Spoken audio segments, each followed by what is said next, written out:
Stewart. Well, I know you'll get it right. Property assessed clean energy. There you go. Property assessed clean energy. Really interesting idea, came out a number of years ago, started in two places, started in California, Berkeley, and started in Long Island. And what was it to do? It was to be able to have municipalities be able to lend money to property owners to be able to do energy retrofits. Great idea. Nobody talked to the banking industry before they decided to do this. But the concept was that if you got the municipality to lend the money, or you've now bypassed the banks, the municipality could get repaid by a surcharge to the property owner over time. How many people are familiar with commercial leases and pass-throughs?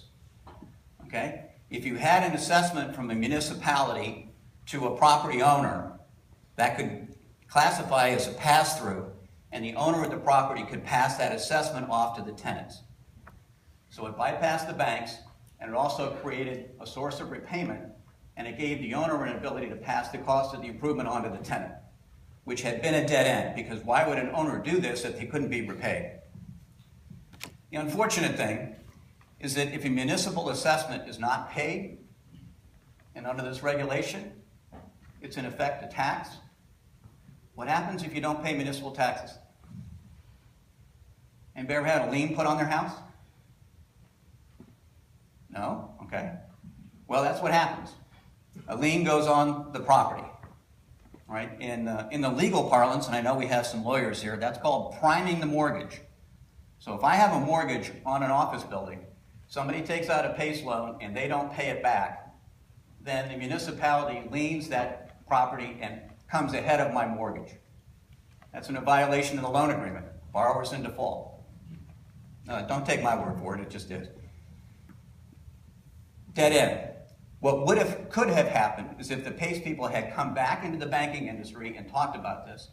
They got in trouble because they went to Fannie and Freddie and asked for permission. Fannie and Freddie prohibited it relative to residential, all right, which was a whole different economic circumstance. But if they had come and talked to the banking industry, we could have come to some kind of resolution. Now, Dave Galerson, who's at PACE now, I know Dave, and I've spoken on PACE at the Real Estate Roundtable, probably the most conservative lobby group in the real estate industry in Washington. And they asked me to talk about PACE. PACE can be a viable product, but it needed to be tailored into a way where it would fit into the existing banking system. So as a commercial banker, we worked to be able to come up with language to do that. And that has now been in effect in a number of different states.